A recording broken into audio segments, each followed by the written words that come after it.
días, gracias por sintonizar Telefuturo y sus canales en esta propuesta de cada domingo que denominamos Esto dice la Iglesia, que la Arquidiócesis de la Santísima Asunción en conjunto con el canal ponen a su consideración todos los domingos. Y este domingo es también un domingo muy especial para la Iglesia. Es la solemnidad de la Santísima Trinidad. Y vamos a estar hablando de la Santísima Trinidad en la Biblia.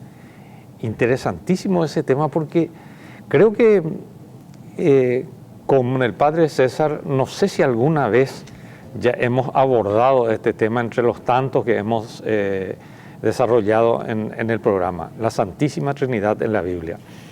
Padre César Neri Villagra, doctor en Biblia, está con nosotros esta mañana. Buenos días, País, ¿cómo estás? Buen día, Roque, un gusto saludarte y saludar también a tu amable teleaudiencia. ¿Ñeñe me dijo alguna vez Santísima Trinidad en la Biblia? No recuerdo. Yo tampoco.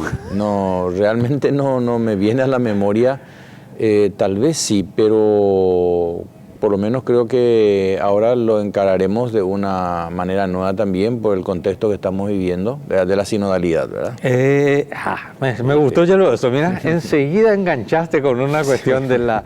Lo primero que tengo que decir en el tema de la Santísima Trinidad, siempre pues se dice que es probablemente una de los misterios más difíciles de entender. Sí. Está esa anécdota que dice... creo que el niño que recorría la playa y decía quiero cargar el mar, hacía un hoyito y decía quiero cargar el mar en esto, y alguien le dijo eso es imposible. O sea, entonces también es imposible entender este misterio tan grande que es la Santísima Trinidad. Sin embargo, increíblemente la Santísima Trinidad es la que más nos acompaña a todos en la vida cotidiana, en el día a día, desde que amanece hasta que anochece. Desde el momento en que hacemos en el nombre del Padre, del Hijo y del Espíritu Santo, estamos invocando a la Santísima Trinidad. Sí. ¿Cómo es eso, güey? ¿Es increíble la Santísima Trinidad? Sí, es un misterio de primer orden, ¿verdad? Hay toda una, quizás sea la materia más difícil de la teología, de hecho, la Santísima Trinidad. Pero yo quiero darle un poco un matiz bíblico a plantear sobre todo la base y el fundamento escriturístico sobre la Santísima Trinidad. El Catecismo de la Iglesia habla también con mucha belleza y precisión de la Santísima Trinidad. Ahora, yo antes de hablar directamente de la Santísima Trinidad, porque tengo que partir necesariamente de esta base del Antiguo Testamento, quiero hablar en primer lugar del Dios uno, porque la Trinidad no abroga la unicidad de Dios. Y el hecho de que son tres no quiere decir que dejen de ser uno. Aquí las matemáticas no funcionan. O sea, no funciona la matemática porque siendo tres, y ese es el problema con los judíos, porque ellos mantienen un solo Dios.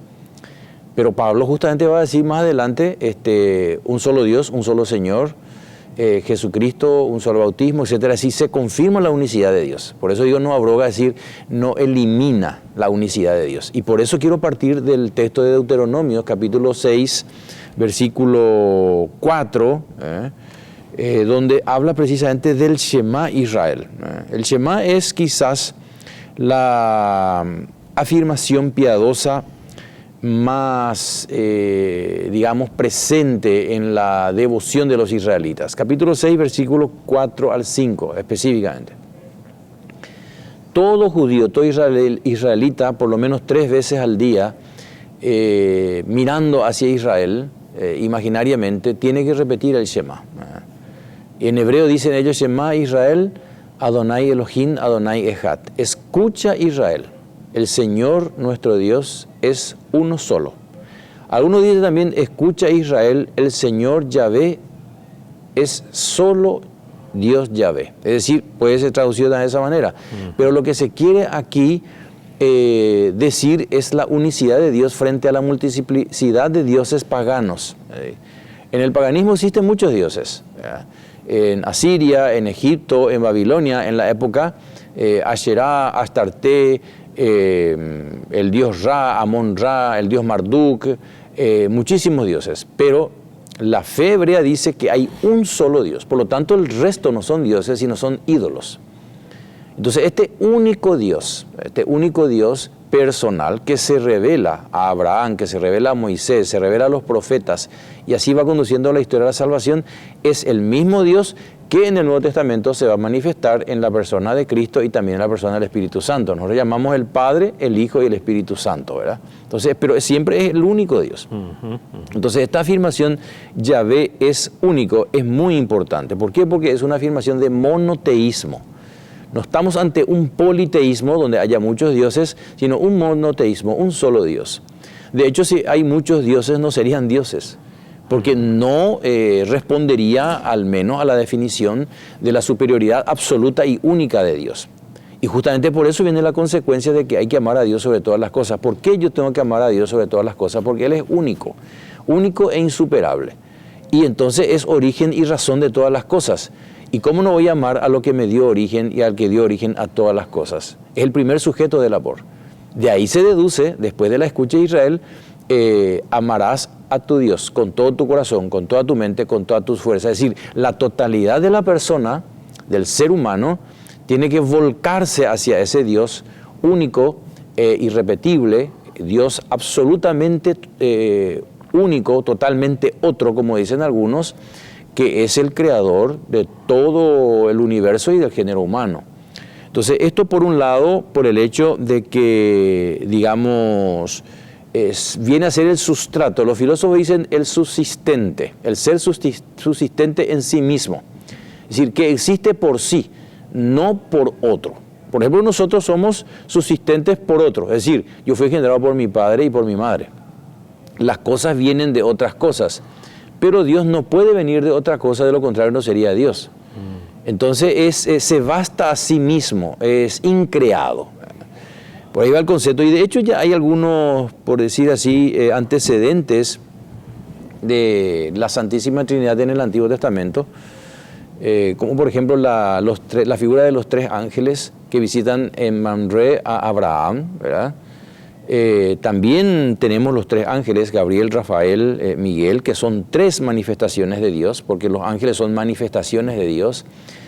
Por otro lado, también se habla de un espíritu de Dios en el principio de la creación que aleteaba sobre las aguas, la Ruaj Elohim, el espíritu divino de Dios que crea el género humano, que crea el universo, que Jesús también después va a insuflar sobre los apóstoles porque sopla el aliento vital, que justamente va a ser el Evangelio del domingo, ¿verdad? Sopló el aliento sobre ellos. Es la misma Ruaj que hizo el mundo, la creación, el género humano. Ahora Jesús vuelve a soplar sobre sus 12 apóstoles, 11 en ese momento, porque Judas ya estaba ausente. Y este Dios también tiene varios nombres en el Antiguo Testamento. Yahvé, Elohim, El Shaddai, Adonai, Elión, El. Son diversas denominaciones que va teniendo o va adquiriendo las denominaciones angélicas. Rafael, Gabriel, Uriel, es decir, diversos nombres que adquiere esta divinidad suprema, ¿verdad? Y hay una figura muy interesante que después Jesús se va a aplicar en el Nuevo Testamento en Daniel 7:13. Cuando se habla en un contexto apocalíptico de que ese Dios viene al mundo en figura humana. Los arameos dicen que Bar Anash, es decir, parecido, semejante a un ser humano, viene el anciano de días entre las nubes, desciende. Jesús aplica eso y esa aplicación que Jesús hace a sí mismo le costó la condena a muerte. Y veréis al Hijo del Hombre bajar entre las nubes y estar sentado a la diestra y el poder es la majestad de Dios, dice Jesús. O sea, es totalmente, Él dice, yo soy Dios. Y claro, los judíos también dicen, este es reo de muerte, ha cometido blasfemia, porque siendo hombre se tiene por Dios. Entonces aquí no cabe duda de que hay un Dios Padre, hay un Dios Hijo acá, hay una interrelación ya aquí, hay una venida de alguien que es enviado, que es llamado Hijo de Hombre, que para nosotros podría significar un título humano, porque algunos dicen Hijo de Hombre significa humano. No. Hijo de Hombre significa, su raíz es parecido, semejante a un ser humano. Es decir, la divinidad viene al mundo en una figura semejante a la del ser humano, pero no es ser humano, es ser totalmente divino. Y ahí digo yo esto totalmente divino por el hecho de que Juan capítulo 1, versículo 1 al 3 nos dice En el principio existía la palabra. La palabra estaba de frente a Dios. Yo digo de frente y no digo junto, porque la Biblia de Jerusalén a veces trae junto. Porque junto como que parece al lado. Y de hecho el texto gramatical griego dice de frente a Dios. Y es lo propio de las personas, estar cara a cara. Y entonces estaba de frente a Dios y la palabra era Dios. Este imperfecto era es muy interesante, con el perdón del tecnicismo gramatical, por el hecho que el nombre Yahvé que no se pronuncia en el Antiguo Testamento, es un imperfecto. Yahvé es el imperfecto de Hayá, que quiere decir el que existía siempre. Y justamente también ahora en Juan 1.1, que simula, que digamos imita también al acto creador inicial. En el principio existía la palabra, ¿verdad? Por la palabra se hizo todas las cosas.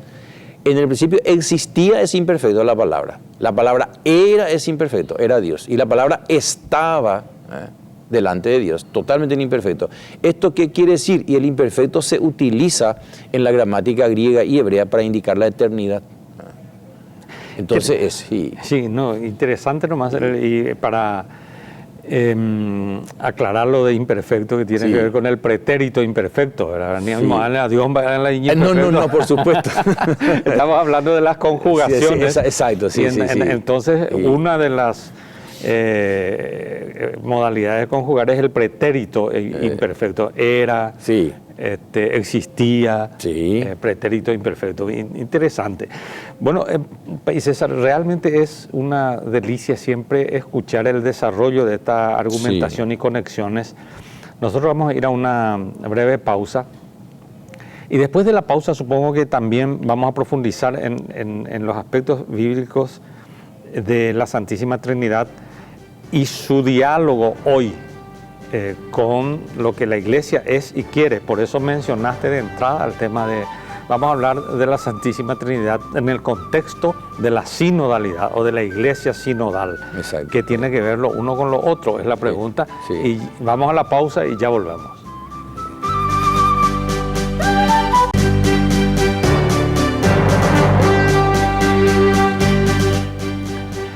Estamos en esta mañana de la solemnidad de la Santísima Trinidad. Aprovecho para saludar a la parroquia de mi infancia, la parroquia de la Santísima Trinidad, ubicada en el barrio que lleva su nombre justamente, barrio Santísima Trinidad, y a todas aquellas localidades y parroquias que tienen como santo patrono a la Santísima Trinidad. Esta mañana estamos profundizando en este misterio tan grande, pero desde el punto de vista de la Biblia. Para ello nos está ayudando, como siempre, muy disponible y muy amable, el presbítero doctor César Neri Villagra Cantero. Él es doctor en Biblia y uno se queda embelesado escuchándote ahí, toda esa primera parte, cómo vas enlazando lo que significa, y ya aterrizamos en el capítulo 1 de Juan para entender mejor todavía, y ya estamos aterrizando en el Nuevo Testamento, a pesar de que al mencionar que a Jesús y la figura de Daniel, volvimos ese diálogo entre el Nuevo y el Antiguo Testamento de manera permanente, ¿verdad? Sí. Pero decías de entrada, ahí, es bueno hablar de la Santísima Trinidad en el contexto de la sinodalidad que se está viviendo en la Iglesia. ¿Por qué? Quiero antes decir un poco el argumento que justamente se basa en el Nuevo Testamento, que sería un poco la razón. ¿Por qué? Porque siempre podemos observar, Roque, que en el Nuevo Testamento, cuando se da esta relación del Padre y el Hijo, y también se menciona al Espíritu Santo, se habla de amor. Es decir, cuando en el bautismo, en los sinópticos, en los tres evangelios sinópticos, Lucas, Marcos y Mateo, dice, este es mi Hijo amado, en el cual yo encuentro complacencia. Lo mismo en la transfiguración, cuando aparece una voz en medio de Jesús y también desde una nube que representa la presencia de Dios, y los discípulos que él se llevó consigo al monte, la voz dice, este es mi Hijo muy querido, escuchadle. Entonces al que hay que escuchar es ahora a Jesús, no ya a Moisés, como en el Antiguo Testamento. Entonces también cuando se habla del Espíritu Santo se habla del Espíritu de amor. Y cuando Jesús dice, yo estoy en el Padre y el Padre está en mí, yo no hago las cosas por mi cuenta, sino lo que me dice mi Padre. Se nota que hay yo estoy en el Padre, Él está en mí, es decir, una inmanencia recíproca intratrinitaria e ingoleñarandúa. Entonces, tenemos nosotros esta reciprocidad. Los teólogos llaman a esta realidad, a este amor recíproco lleno de gracia y de verdad, le llaman perijóresis. Porque perijóresis no quiere decir otra cosa, sino que este amor circular. Todo es circular, no es piramidal. Ya comienzo con esto, ¿verdad? Es circular. ¿Por qué? Porque hay una especie de efluvio, podemos decir, constante de amor y de gracia. Esto es lo que está... Por joris quiere decir gracia. Y peri significa gracia en torno, así que circunda, que rodea, que está ahí en ese circuito de relación entre Padre, Hijo y Espíritu Santo. Lo mismo que podemos decir entre papá, mamá e hijo, ¿verdad? Hay un amor familiar. Papá quiere a mamá, mamá quiere a papá, los padres al hijo y el hijo a los padres. Entonces se da una perijóresis, una circularidad del amor, por decir así. Fluye el amor en esa intimidad, ¿verdad? Esta es la realidad de la Santísima Trinidad. Entonces la realidad de la Santísima Trinidad es amor puro, es puro amor. Por eso cuando lo va a definir Juan a Dios, va a decir, Dios es amor. Clarísimamente, Dios es amor, se identifica con el amor. Después Jesús nos va a explicar en detalle en el Sermón del Monte, por ejemplo, que ese amor se traduce en justicia, se traduce en misericordia, se traduce en paz, a veces en sufrimiento llevado con esperanza. En las bienaventuranzas, que viene a ser el programa de Jesús, que es un programa de misericordia sobre todo, ¿verdad? Y entonces este amor que hay en la Santísima Trinidad es comunicante, no se encierra en sí mismo, porque el amor es expansivo, no es egoísta.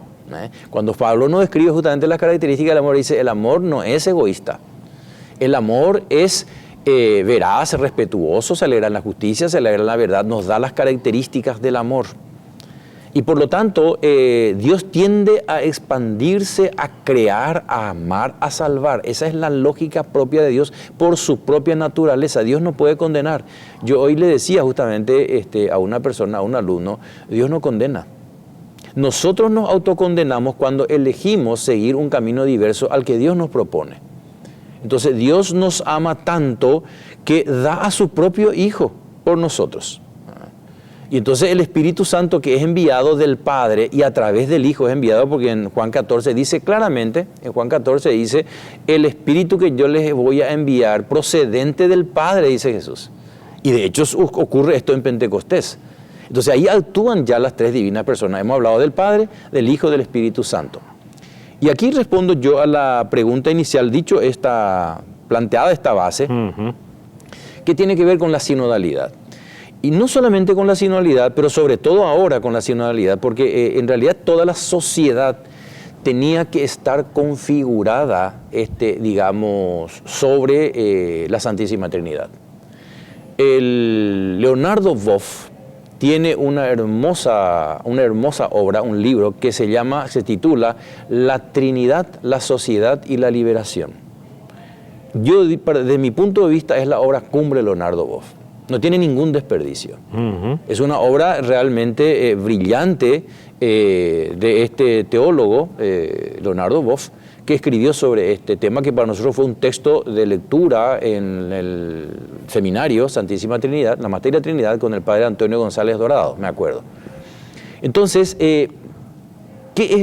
si Dios es Trinidad, si Dios es sociedad, es una sociedad en donde interactúa el amor, evidente que toda la creación tiene que tender a imitarle, es decir, es a su imagen y semejanza.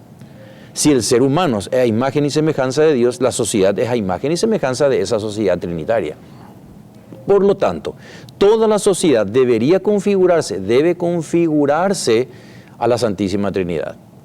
Y lo mismo ocurre con la familia. La familia es una pequeña trinidad, padre, madre e hijos. Es una pequeña trinidad en la que interactúa el amor y la solidaridad. Entonces, contexto de la sinodalidad. El Santo Padre nos está pidiendo que caminemos juntos, que nos escuchemos, que dialoguemos, y eso es lo propio de la Santísima Trinidad. Cuando Jesucristo va a tomar una decisión, ¿qué hace? Ora, se comunica con el Padre. No decide por sí solo.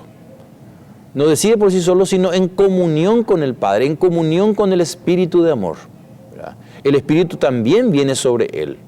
Dios envía su Espíritu en el bautismo. Jesús envía su Espíritu a los apóstoles. Hay una intercomunicación, una red de comunicación de amor, ¿verdad? Y entonces evidentemente que la sinodalidad nos está pidiendo en el fondo, el Papa, es configurémonos con la Santísima Trinidad. Y lo dice ese en la lineamenta. Esto se dice en la lineamenta, ¿verdad? Que la Santísima Trinidad usa la palabra Trinidad, ¿verdad? Como la base y el fundamento evidentemente de la sinodalidad. Es una lineamenta, aún no están los elementos conclusivos que se harán durante el año que viene, pero el elemento, el vademecum preparatorio ya lo prevé. Y lo estoy viendo justamente porque tengo que hablar del tema con los capellanes castrenses, ¿verdad? Sobre el tema de la sinodalidad. Y entonces, la sinodalidad quiere decir vivir en clave trinitaria. Escucha, amor, diálogo, solidaridad. ¿Por qué? Porque nosotros los cristianos tenemos que ser testigos de esa vida trinitaria de amor y solidaridad para dar testimonio al mundo y la sociedad de cómo tiene que ser la vida humana. Porque si nosotros no vivimos en ese contexto de solidaridad, si hay maldad, si hay egoísmo, si hay injusticia, si hay enemistades, si hay asesinatos, si hay prevaricaciones, si todos estos males, esos son, digamos, el antitipo de la Trinidad. Y yo me atrevería a decir que es el antitipo de la triada satánica. Porque la triada satánica. Sí, porque el mal, lo demoníaco, tiende a imitar lo divino, para confundir. ¿En qué sentido? Y Apocalipsis, te digo en Apocalipsis, Jesucristo es presentado como el Cordero, ¿no es cierto? El Cordero con 7 cuernos y 7 ojos, que significa la totalidad del poder y la totalidad de la sabiduría y del Espíritu. Apocalipsis 5:6. Pero también el demonio se presenta, el diablo se presenta con un Cordero con 2 cuernos. Imita. Es una imitación sacrílega y burlesca de la Trinidad Santísima, lo que yo llamo la triada satánica. ¿Por qué? Porque ¿quién es el Padre? El dragón. El dragón da su poder a la bestia. La bestia es el anticristo. Es el anticristo, es decir, que hace exactamente lo contrario a Cristo, que aparece, digamos, en el Apocalipsis capítulo 13, como todo el conglomerado de poderes sociopolíticos y económicos que van en contra del proyecto de Dios. ¿Y cuál es el equivalente al Espíritu Santo? Es el falso profeta, que es la segunda bestia, que es el que hace la propaganda al dragón y a la bestia. Y ahí tenemos entonces la triada satánica que emula de manera grotesca y sacrílega a la Santísima Trinidad. Por lo tanto, si la sociedad, si la iglesia no se configura con la Santísima Trinidad, se configura con la triada satánica. No hay término medio posible. Entonces, nuestro camino sinodal tiene que ser trinitario. ¿Por qué? Porque esa es la vía, el camino, la verdad y la vida que Cristo nos señaló para llegar al Padre. A la Trinidad precisamente, ¿verdad? En comunión, digamos, entre todos nosotros y con Él. Los 144.000 salvados, que representan a todos los salvados, en realidad, es una figura que indica precisamente a todos aquellos que han entrado en el circuito de la Trinidad, con el Padre y con el Hijo, y con el Espíritu Santo.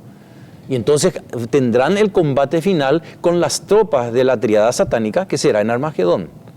Y saldrá victorioso el bien, es decir, el Dios con Jesús como el comandante de todas esas huestes, y entrarán en la Nueva Jerusalén, en la gloria eterna, seguidos por todos aquellos que se han convertido y han seguido al Cordero, y por lo tanto han seguido, digamos, el sutil acompañamiento del Espíritu para llevarnos a la casa del Padre. ¡Qué bárbaro! ¿Qué le podemos decir, Belén, al país? Que nos habla, al pelo dice Belén ahí, porque realmente es una catequesis de primer nivel de bíblica, una catequesis bíblica, ¿verdad? Y esta conclusión también, el tema de que la Iglesia tiene que configurarse con la Santísima Trinidad. Y la Iglesia somos nosotros los que vivimos también en la sociedad. Y estamos en el año del laicado y con más razón todavía. Es decir, o nos configuramos a la Santísima Trinidad, o la otra configuración, la triada esa satánica, nos va a tomar todo. Yo creo que eso está por ahí, porque cuando se configuran los poderes políticos, sociales, económicos, bajo el paraguas de esa triada satánica, creo que es lo que ocurre, es que ocurre lo que está ocurriendo ahora Sí. en el mundo. De hecho, Roque, si me permitís, solamente un minutito para decirte que en el Apocalipsis aparecen varias figuras, seguidores de la tirada satánica, que son los habitantes de la tierra, los reyes de la tierra y los comerciantes de la tierra.